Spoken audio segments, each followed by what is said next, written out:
Welcome to Mental Makeover Radio, your go-to destination for meaningful conversations about mental health. I'm your host and your trusted therapist bestie, Cecilia Mannella. Join us as we explore the complexities and messiness of human experience by addressing your questions and concerns. I'm here to provide a straightforward and practical therapy advice. So grab your favorite beverage, whether it's tea, coffee, or whatever tickles your taste buds, and get ready to embark on a mental makeover.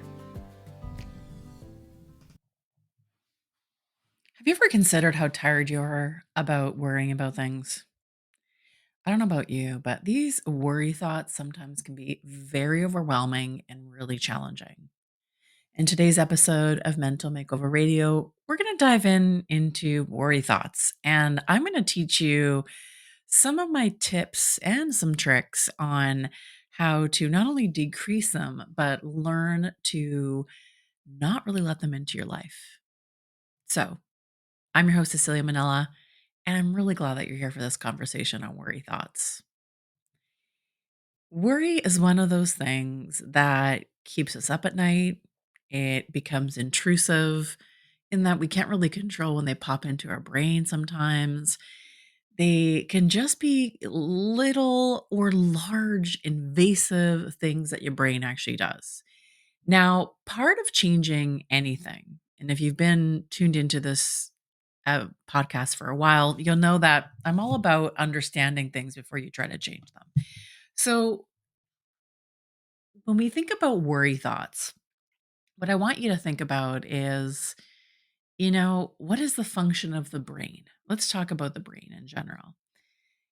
The most essential function of the brain is to keep you alive, plain and simple, regardless of all of the amazing things that it does and, everything from automatically breathing and your heart pumping and all your organs being running and everything that happens in your body in general that your brain is in charge of. At the end of the day, its main goal is to keep you alive. And we haven't really evolved very much from being cavemen and cavewomen or living in caves, let's say. And so what happens is that although our society has evolved and changed drastically over the last hundreds of years, our brain really hasn't. The evolution of our functioning takes thousands and thousands and thousands of years to happen. So, in many ways, we are just cave people living in this modern, crazy world. Now, you need to ask yourself, what is the function of a worry thought?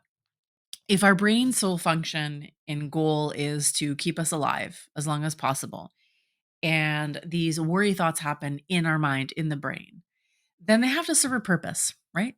Really, there's not very much that we do or happens in our body and our mind that doesn't actually serve a purpose of some sort. Now, the purpose might be expired in some way or not really be adaptable to the current situation, which is kind of what worry thoughts are about, but they actually serve a purpose. So imagine that you are living in caves, and what purpose would worry thoughts actually serve? It would serve the purpose to predict, anticipate, and stay alive. Okay. So if you were worried about famine or drought or the weather, it would make sense that you'd worry about that because your entire survival depended on it. We didn't have food like as easily. We didn't have grocery stores. We didn't have shelter in the way that we do right now. We didn't have transportation in the way that we do right now. So worrying about certain things made a lot of sense because it came back to survival. Now, fast forward to 2024, where we find ourselves in the digital age and pretty much anything at your fingertips. If you want a cup of coffee, you can press a button and you can get it. If you want to eat a lasagna, you can literally make it happen. Things don't take time anymore. Everything is instant mashed potatoes. It's a click away. It's an Amazon order. Everything is super fast and super quick. Our brains weren't designed for that. I think we're all forgetting that most of the time, that we are actually not designed for the current state of the world that we find ourselves in. We're trying to catch up as quickly as possible, but we weren't really designed to live in the way that we're living. And our adaptability is struggling, to say the least. And worry thoughts, it's kind of like one of the indications that we're struggling, because We can have these incessant thinking, this thinking that never ends, that is always focused on worry. And the worry can sound like, what if this happens? What if that happens? What if I lose my job? What if somebody gets in a car accident and dies? And what if I run out of water? What if I don't have enough coffee today? I mean, it can range with the worry thoughts. The thoughts that typically keep us up at night are very serious thoughts, or they're worries that seem very centered around a catastrophe or worst case scenario or the loss of something, an abandonment of something, or something going wrong. And they can be very debilitating. And this is where sometimes we call it anxiety, but I like to call them worry thoughts and separate them from the bigger term of anxiety because it makes them a little bit more specific. And specificity matters. It's hard to change something that we just blankly call anxiety. We throw this big term on it. But if you bring it down to the symptoms and we talk about worry thoughts themselves and we can focus on the actual process of worry thoughts in the brain. Now, there may be reasons for you to worry. That actually could be really true. Totally legit. You're in the middle of something, a divorce, a sick child, your own illness, your parents aging. There could be some real life circumstances that really warrant the worry thoughts. So, when I talk about how to deal with these, I'm talking about the ones that feel really legitimate and also the ones that feel like a little bit not legitimate. The ones that you have that if you say them out loud, you feel a little bit ridiculous, those thoughts. Like catastrophic thinking. This approach that I'm going to share with you will actually work for both of them. Now, they may end up in different places. Like if you take the steps will lead you into a different location, which is great. But it helps tease out the ones that are actually really founded in reality and in the here and now, and which ones are in our imagination, where we're imagining worst case scenario, or we're anticipating worst case scenario, or where sometimes our brain is creating a whole movie, a whole like images, everything, and you have the feelings attached to it. And it's this like tragic car accident where everybody dies and you're left alone. Like I've had those. I understand them and how strong they can be and how realistic they can feel. And we have a physiological reaction to them because that's what our body's supposed to do. So our brain is the center of everything and it cannot tell the difference between an imagined thought and a reality. I know that sounds really silly, but if you've had an emotional reaction to a thought, to something that's actually not happening, you understand that it's really, really difficult for your brain to tell the difference between a thought and a reality. And this is why what we think really matters. What we allow to, manifest in our brain really, really matters. And this is why managing and being really cautious about worry thoughts and when we let into our brain is really, really important because we have physiological responses to them because our body reacts to them as if they're real. And that makes them cemented and easier to go back to. So it creates this feedback loop that we want to get out of. So here are my tips on how to change worry thoughts in your life. Okay. The first thing you to do is I want you to write them all down. I know it's going to sound like a very arduous process because, often when I give this homework or writing them down, the response I usually get is, holy moly, like I'm going to have a lot of journal pages filled with weird things. And that's totally okay. I want you to not censor. I don't want you to think about whether it's rational or not rational or crazy or not crazy. I don't want you to do any of those kind of things. What I want you to do is I want you to just grab a journal. And if you've been hanging out with me for a little while, I hope you have a journal. And I just want you to write down all those worry thoughts. They don't have to be in order. They don't have to make sense. There's no rhyme or reason to them. It can be throughout the day. It can be when you wake up. It can be when you're trying to go to bed. You do it when you're trying to go to bed because worry thoughts typically keep you up. This is going to be really helpful for you to brain dump this, to just dump it out on a piece of paper. I just want you to write down all the worry thoughts that you have. You can list them, you can number them, you can bullet point them. It doesn't really matter. Again, I just need you to get it out of your mind and out of your brain. And I want you to put on a piece of paper. And I want you to spend some time doing this. So maybe in 5 days, 7 days, I just want you to be focused on putting down worry thoughts. I want you to develop the habit of writing down the worries that you have: small, big, medium, reality, ridiculous. I don't even care. I just want you to write them all out. I want you to get in the habit of that. And then I just want you to notice what that's like when you get them out of your mind and you put them on a piece of paper, because doing that alone is going to give you some sense of relief, like a little bit more brain space. It may not happen right away, so it's not going to happen on day 1 or day 2, but by the end of a week, you're going to notice, okay, there's a little bit more space. I'm not caring so much about it. Because what happens is if we don't write it down, we carry it. When you don't write it down, your brain holds on to it, almost as a way to remind you. But we don't want to be reminded. We just want to put them somewhere. So I want you to put them away. Put them somewhere on a journal. Okay. Step number 2. After you've done the writing down of the worry thoughts for the week, the second thing I want you to do is I want you to go and audit all the things you wrote down. And I want you to pull out the ones that are the hardest, the ones that maybe give you the most trouble or feel really emotionally loaded, or the ones that stick around or they're repetitive. You're like, these are the thoughts that I think about all the time. These are the worries. These 5 worries are the ones that I think about all the time. And I want you to look at them without judgment.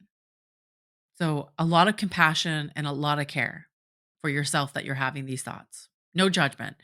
No shooting all over yourself that it should be different or you should be thinking something opposite to that or anything like that. I don't want any critical talk to show up in this process. So, I want you to pull out your top 5. Now, what you're going to notice about them is there's going to be a theme of some sort. And it could be the theme of abandonment, it could be the theme of fear, the theme of, being alone or of loss. There's going to be a theme to it. And I want you to notice what the theme is, and I want you to write that down because that's going to give you a key. And so there may be a couple of themes, actually. There might be a handful of things that are constantly rotating, and your brain's just giving you a different worry to think about, but it's actually attached to the same theme. And in noticing these things, I want you to pull out those worries and start on a fresh journaling page. And I want you to follow the worry to the end. And what does that mean? It means if the worry thought is, I'm worried that I'm going to lose my job. Okay. Usually the brain just gives you this like screams at you, it screams fear at you in a really frantic way, like, oh my God, what if we lose our jobs? And then it ends. The thought doesn't continue, it just jumps to another thought and then to another thought and to another thought. So it's just really this statement that is given to you. It's not a full sentence, it's not a paragraph, it's not a fully formed thought. Really, it's just kind of this fear thought that's thrown at you. So the brain throws this fear thought at you. But I want you to follow it to the end. So if the worry is, I'm worried I'm going to lose my job. So I want you to journal at the top. I'm worried about losing my job. And then I want you to follow the next thing, which is, then what would I do? Then what would happen? So you're going to ask yourself a couple of questions. Then what would happen? Then what would I do? 2 questions. And then you go to the next and you respond to it. What I do? If I actually lost my job, if my worry were true and I were to lose my job, what would I do? Maybe you'd be, okay, then I would probably look for another job. And then what would I do? Then I would have to be on sites and applying and have my resume and my cover letter ready to go for any opportunities that come my way. Then what would I do? Then I would actively apply for these jobs and wait for them to come in. Well, what would I do in the meantime? Well, I would look at my savings accounts. I would, think about other ways to potentially make an income. And I would ask for references. And then so the list goes on and on and on. And I want you to do this all the way to the end till there's actually no more answers left.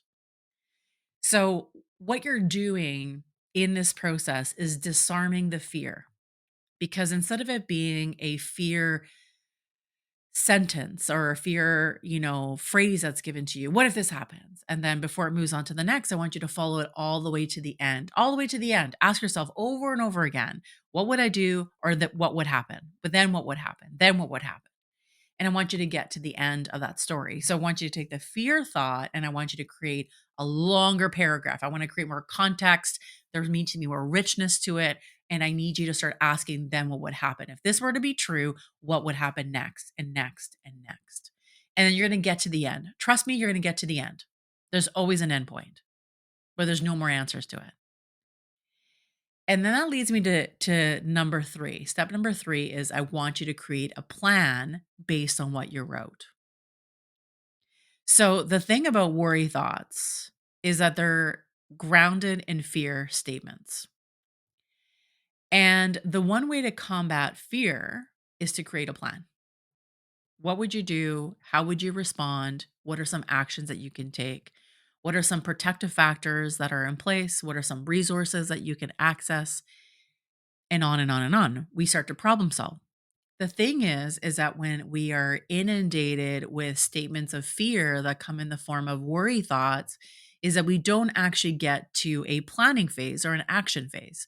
We emotionally react to the thought because it elicits a really strong emotion. So if the worry thought is, I'm going to get fired, I'm going to lose my job, you are going to have a physiological response to that, to the fear of losing your job, because you start to imagine what it'd be like to lose your job.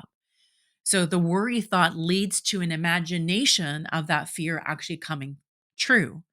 And then we have an emotional reaction to that story. The brain is a really powerful place in that the stories we tell ourselves, we have physiological reactions to. So you can use this to your benefit. You can hack this part of your brain. If you react to fear thoughts in a fearful manner and it elicits sensations in your body that are fearful or anxious or worried or anticipatory, then you can hack that to create a different story that will elicit other emotions, potentially feeling like secure or settled or safe or reassured or confident. So you can use this to hack your own brain. But the key is you have to identify the worry thought. You got to follow the story to the end, and then you got to create a plan that is connected to, if this were to be true, if this was going to happen, if I was going to lose my job, again, if that's the thought, then what is my plan? And considering that you already followed the story all the way to the end, there are nuggets of ideas in there what you would do for your plan. So you'll follow up step number 2 of following the story to the end with a plan. And the plan will be like, if I lose my job, this is what I would do. And I would write it all out and create a bit of a plan. And in that, you might actually find and discover that there is a preventative piece to it, in that you're like, oh, there's all these things I could do to deal with this fear, in the sense of these are all the preventative things I could do so I don't lose my job. Maybe it's putting some more money away in a savings account. Maybe it's about knowing what your job description is. Maybe it's about connecting with coworkers to find out what's actually going on with the vibe at work. Maybe there's a bit of a vibe change, and this is why you are thinking that maybe you're going to lose your job. Like there might be some things that you can do that are proactive, and comes in place with a plan.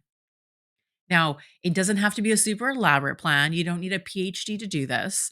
It's just a really simple plan in reaction to following the story to the end and knowing what the worry thought is. And you put the plan in place. Write out this plan. Again, this is all done in a journal, so you have it all written out. You cannot do this in your head. You have to write this down. You cannot problem solve this worry thought in your mind. That is where the problem is. So you cannot go to the same place for the solution. You have to shift into something different. So you have to write this stuff out. I know you probably don't want to write it down, but I'm telling you, it is like the quickest and easiest way to move through worry thoughts. So then I want you to write out a plan. And then what you're going to find is when the worry thought comes up, your response is going to be, I don't have to worry about that anymore. I have a plan in place. You need to maybe review the plan. You need to go over it over and over again, maybe read it again. What you're going to be doing is you're instilling a new story into your brain, into your mind, of a solution, of a plan that you have created because you followed that worry thought all the way to the end. This is what makes us unique to you.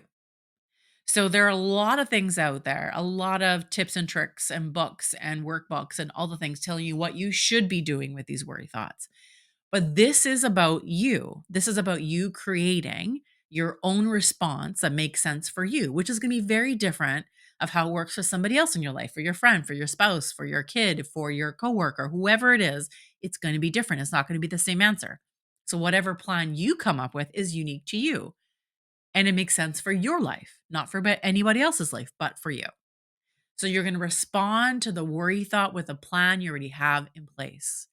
And so over time, that worry thought is going to decrease in intensity and frequency until it stops showing up. Again, it's not an instant gratification. This process takes a little bit of time, so you have to be a little bit patient. But in this, you can reduce the impact of worry thoughts.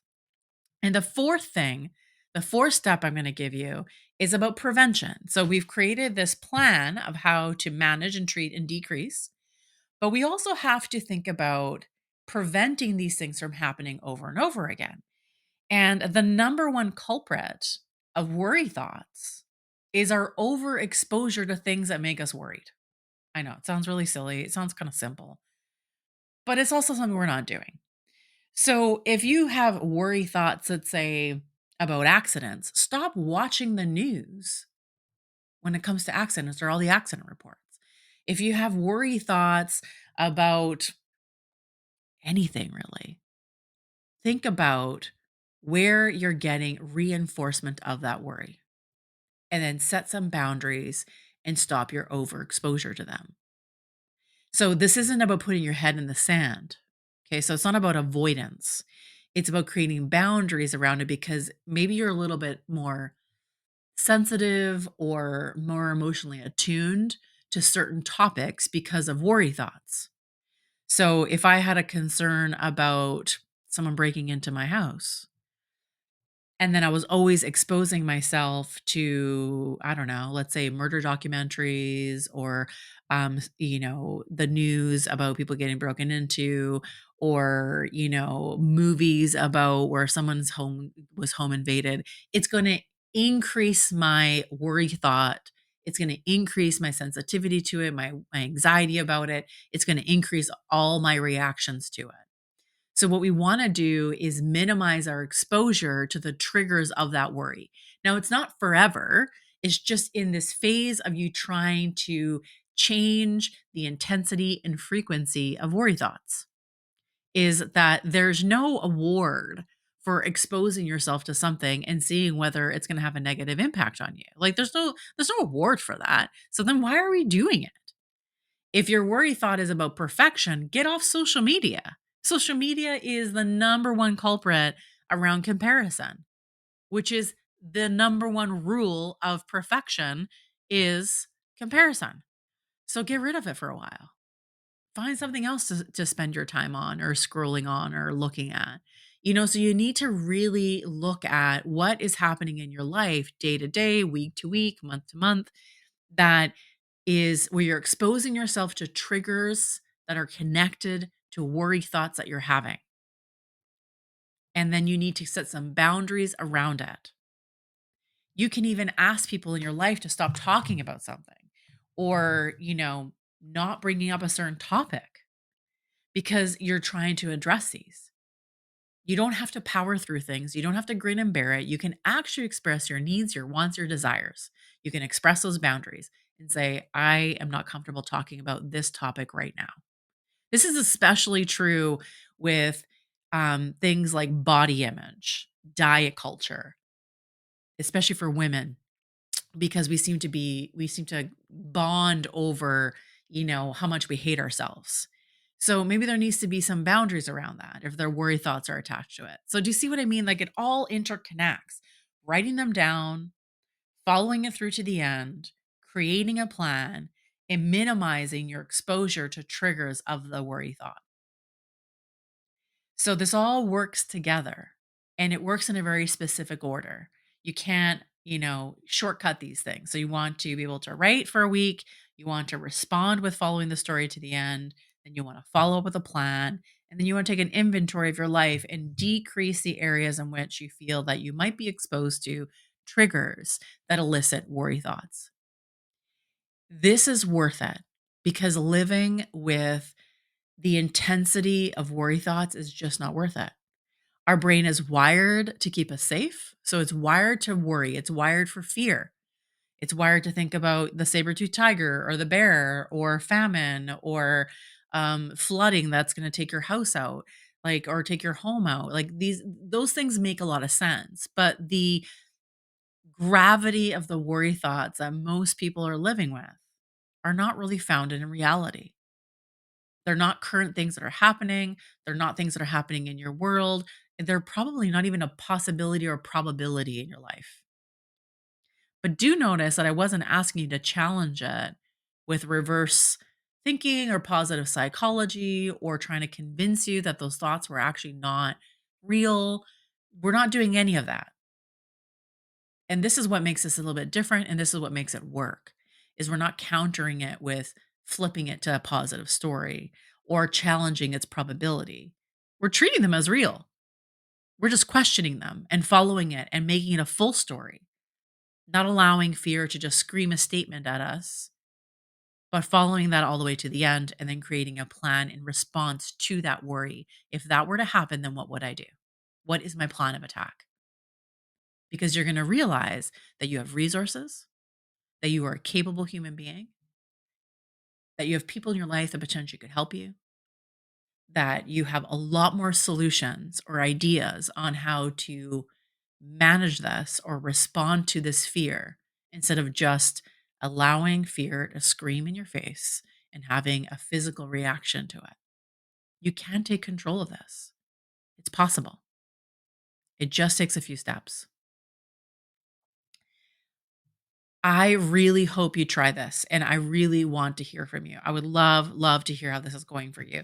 You can hit me up on social, a Mental Makeover Radio. You can comment on Spotify and let me know how that goes. You can send me an email at hello@ceciliamannella.com and let me know how this is going for you. I really want to hear from you and I want to know about how challenging and embracing some of these worry thoughts and working with them in a way to be more in control and feeling more powerful and confident and grounded in your life changes how you feel about your worry thoughts. If you found this episode helpful, I would love for you to rate and review the podcast. Please share the episode with anyone in your life that maybe is struggling with worry thoughts, and share some of these approaches with them. Thank you for being part of the Mental Makeover community. Until next time, be bold, be brave, be well.